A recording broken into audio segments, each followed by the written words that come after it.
4 PM Maharashtra में आप सभी का स्वागत है और मैं हूं आपके साथ आकांक्षा यादव। दोस्तों, इन दिनों महाराष्ट्र का सियासी पारा 7वें आसमान पर है। राजनेता एक दूसरे पर जमकर आरोप प्रत्यारोप लगा रहे हैं। वहीं इसी बीच एक बयान महाराष्ट्र की सियासत में चर्चा का विषय बना हुआ है। दरअसल बात शुरू हुई महाराष्ट्र कांग्रेस के आधिकारिक सोशल मीडिया अकाउंट से। पार्टी ने एक वीडियो पोस्ट किया। इस वीडियो में उप मुख्यमंत्री सुनेत्रा पवार बीड जिले में एक प्रेस कॉन्फ्रेंस में दिखाई दे रही थी।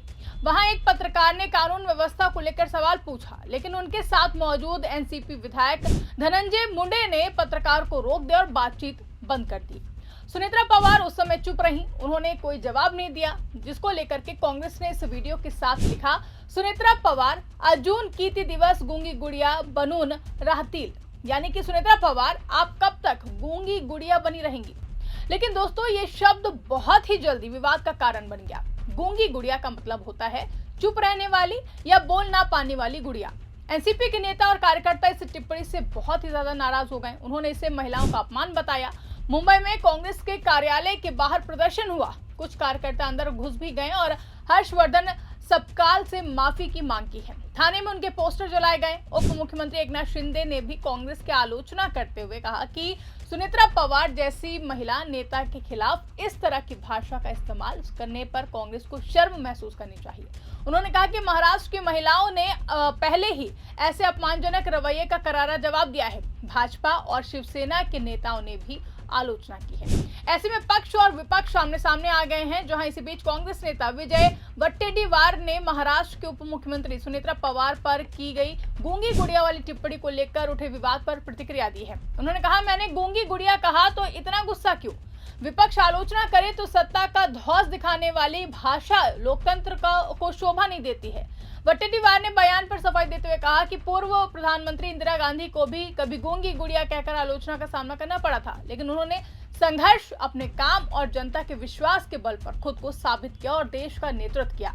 उन्होंने आगे कहा, आज भी अवसर है, संघर्ष कीजिए, काम करके दिखाइए। कांग्रेस पार्टी के नेता विजय वट्टेटीवार ने एनसीपी के हमले को कायराना बताया और कहा कि हिम्मत होती तो जंतर मंतर आंदोलन पर छात्रों के साथ खड़े होते, यूं कायर की तरह कांग्रेस दफ्तर में न घुसते। उन्होंने कहा, अगर हिम्मत है तो सत्ता का सहारा छोड़कर सामने आइए, हम भी आपका फूलों से स्वागत करेंगे। हम गांधीवादी विचारधारा के लोग हैं। वट्टेटीवार ने राज्य सरकार पर निशाना साधते हुए कहा कि जब छात्रों पर लाठीचार्ज हो रहा था और शांतिपूर्ण प्रदर्शन करने वालों पर दमन किया जा रहा था, तभी सत्ताधारी आखिर कहां थे।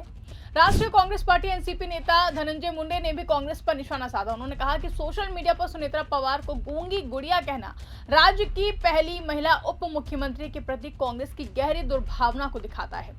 मीडिया से बातचीत में मुंडे ने कांग्रेस से अपने इतिहास को याद करने की सलाह दी है। उन्होंने कहा कि पूर्व प्रधानमंत्री इंदिरा गांधी को भी कभी उनके विरोधियों ने गूंगी गुड़िया कहा था, लेकिन उन्होंने अपने नेतृत्व और काम के बल पर आलोचकों को जवाब दिया था। धनंजय मुंडे ने दावा किया है कि कांग्रेस को डर है कि सुनेत्रा पवार भी अपने काम से खुद को साबित करेंगी और देश भर में सम्मान हासिल करेंगी। उन्होंने हाल ही में बीड जिले के दौरे का जिक्र करते हुए कहा कि व्यक्तिगत कठिन परिस्थितियों के बावजूद सुनेत्रा पवार ने लोगों की समस्याएं सुनने के लिए लगातार बैठकें की और देर रात तक काम किया।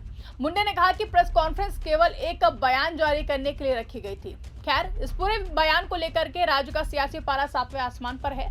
ऐसे में जिसकी वजह से ये बवाल मचा हुआ है, उस नेता की भी प्रतिक्रिया सामने आई है। महाराष्ट्र कांग्रेस अध्यक्ष हर्षवर्धन सबकाल ने सुनेत्रा पवार के लिए इस्तेमाल किए गए गूंगी गुड़िया शब्द का बचाव किया।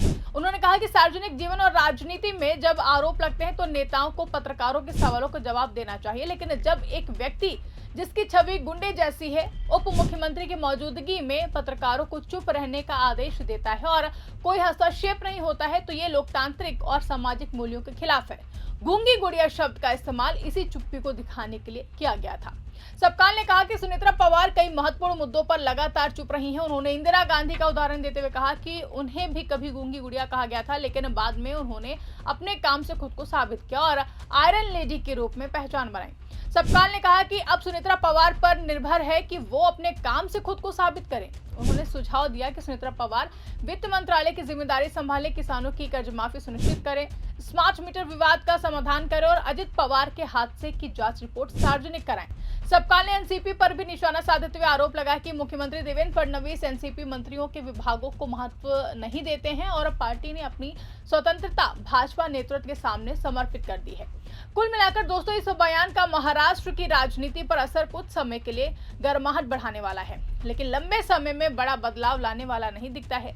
सत्ताधारी दल इसे बड़े मुद्दे के रूप में कैसे इस्तेमाल कर रहे हैं, ये साफ दिखाई दे रहा है। मुख्यमंत्री देवेंद्र फडणवीस ने कहा है कि कांग्रेस निचले स्तर पर उतर आई है और सुर्खियों में रहने के लिए ऐसा कर रही है। डिप्टी सीएम एकनाथ शिंदे ने इसे महाराष्ट्र की सभी महिलाओं का अपमान बताया। वहीं एनसीपी के कार्यकर्ताओं ने मुंबई, पुणे समेत कई जगह प्रदर्शन किए हैं, कांग्रेस कार्यालय में घुसे और माफी मांगी। वहीं अमृता फडणवीस और तमाम नेताओं ने भी आलोचना की है। इस तरह सत्ताधारी पक्ष महिला सम्मान, नैतिकता और शालीनता का मुद्दा बनाकर कांग्रेस को रक्षात्मक स्थिति में धकेल रहा है। वो इसे सेक्सिस्ट और महिला विरोधी राजनीति बता रहे हैं, जिससे आम जनता में कांग्रेस की छवि खराब करने की कोशिश हो रही है।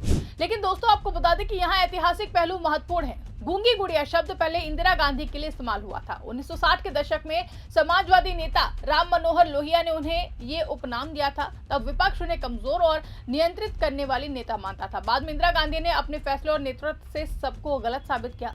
1971 के बांग्लादेश युद्ध के बाद अटल बिहारी वाजपेयी ने उन्हें दुर्गा कहा था।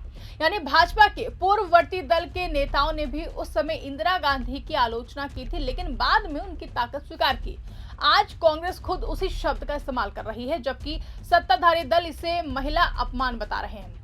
ये विरोधाभास कांग्रेस के लिए भी असुविधाजनक हो सकता है, लेकिन यही भाजपा के लोगों ने जब इंदिरा गांधी को गूंगी गुड़िया कहा तो ये मानवता कहाँ थी, ये भी सवाल बनता है। खैर, एनसीपी नेता पूछ रहे हैं कि क्या कांग्रेस अब इंदिरा गांधी पर लगे उस आरोप को सही मान रही है।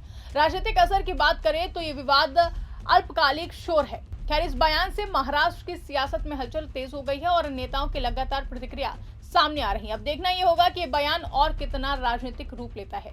आपको क्या लगता है, कमेंट करके अपनी राय हमें जरूर बताएगा। फिलहाल के लिए इस खबर में बस इतना ही। अगर खबर पसंद आई हो तो इसको ज्यादा से ज्यादा लाइक करें, शेयर करें, चैनल को सब्सक्राइब करना ना भूलें और देखते रहिए 4 PM महाराष्ट्र। धन्यवाद।